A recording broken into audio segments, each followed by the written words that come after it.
ಮುಚ್ಚಿ ರಾಜಕೀಯ ಆಟ ಆಡ್ತಿದ್ದಾರಾ ಬೊಮ್ಮಾಯಿ? ಬೊಮ್ಮಾಯಿಗೆ ಸಾಥ್ ಕೊಡ್ತಿದ್ದಾರಾ ಆರ್ ಅಶೋಕ್? ರಾಜ್ಯ ಬಿಜೆಪಿಯ ಪ್ರಭಾವಿ ನಾಯಕನ ವಿರುದ್ಧ ದೂರು. ಆರ್ಎಸ್ಎಸ್ ನಾಯಕರಿಗೆ ದೂರು ನೀಡಿದ್ದಾರೆ ಬೊಮ್ಮಾಯಿ ಮತ್ತು ಅಶೋಕ್. ಇತ್ತೀಚೆಗೆ ಪಕ್ಷದಲ್ಲಿ ಸಾಕಷ್ಟು ಗೊಂದಲಗಳು ಸೃಷ್ಟಿಯಾಗಿವೆ. ಹಿಂದೆಂದೂ ಬಿಜೆಪಿಯಲ್ಲಿ ಇಷ್ಟು ಗೊಂದಲ ನಿರ್ಮಾಣ ಆಗಿರಲಿಲ್ಲ. ಪಕ್ಷದಲ್ಲಿ ಯಾರು ಯಾರ ಮಾತನ್ನು ಕೇಳುವ ಪರಿಸ್ಥಿತಿಯಲ್ಲಿ ಇಲ್ಲ. ಇದನ್ನ ಹೀಗೆ ಬಿಟ್ರೆ ಸಮಸ್ಯೆಗಳು ಮತ್ತಷ್ಟು ಬಿಗಡಾಯಿಸುತ್ತೆ.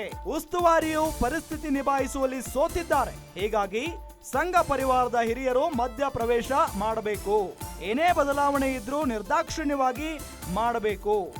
ಸಂಘ ಪರಿವಾರದ ನಾಯಕರಿಗೆ ಬೊಮ್ಮಾಯಿ ಅಶೋಕ್ ಮನವಿಯನ್ನ ಮಾಡಿಕೊಂಡಿದ್ದಾರೆ. ಗಮನಿಸ್ತಾ ಇದ್ದೀವಿ, ಒಂದು ಕಡೆ ಬಣ ಬಡಿದಾಟ ಜೋರಾಗಿ ನಡೀತಾ ಇದೆ ಬಿಜೆಪಿಯಲ್ಲಿ, ಮತ್ತೊಂದು ಕಡೆ ತಟಸ್ಥರ ಬಣ ಕೂಡ ಹುಟ್ಕೊಂಡಿದೆ. ಆ ತಟಸ್ಥರ ಬಣದಲ್ಲಿ ಕಾಣಿಸಿಕೊಳ್ಳುವುದು ಬಹಳಷ್ಟು ಜನ ಇದ್ದಾರೆ. ಆ ಪೈಕಿ ಬಸವರಾಜ ಬೊಮ್ಮಾಯಿ ಅವರೊಬ್ರು ಕೂಡ.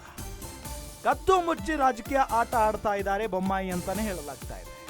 ಬೊಮ್ಮಾಯಿಗೆ ಆರ್ ಅಶೋಕ್ ಸಾಥ್ ಕೊಡ್ತಾ ಇದ್ದಾರಾ ಅನ್ನೋ ಪ್ರಶ್ನೆ ಇದೆ. ರಾಜ್ಯ ಬಿಜೆಪಿಯ ಪ್ರಭಾವಿ ನಾಯಕನ ವಿರುದ್ಧ ಆರ್ಎಸ್ಎಸ್ ನಾಯಕರಿಗೆ ಬೊಮ್ಮಾಯಿ ಮತ್ತು ಅಶೋಕ್ ಅವರು ದೂರನ್ನ ಕೊಟ್ಟಿದ್ದಾರೆ. ಇತ್ತೀಚೆಗೆ ಪಕ್ಷದಲ್ಲಿ ಸಾಕಷ್ಟು ಗೊಂದಲಗಳು ಸೃಷ್ಟಿಯಾಗ್ತಾ ಇವೆ.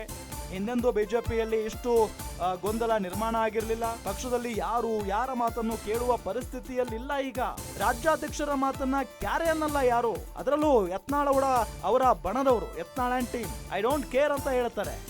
ಜೊತೆಗೆ ಆತನನ್ನ ನಾವು ನಮ್ಮ ಪಕ್ಷದ ನಾಯಕ ಅಂತ ಒಪ್ಕೊಳ್ಳೋದಿಲ್ಲ, ನಮ್ಮ ರಾಜ್ಯಾಧ್ಯಕ್ಷ ಅಂತ ಒಪ್ಕೊಳ್ಳೋದಿಲ್ಲ.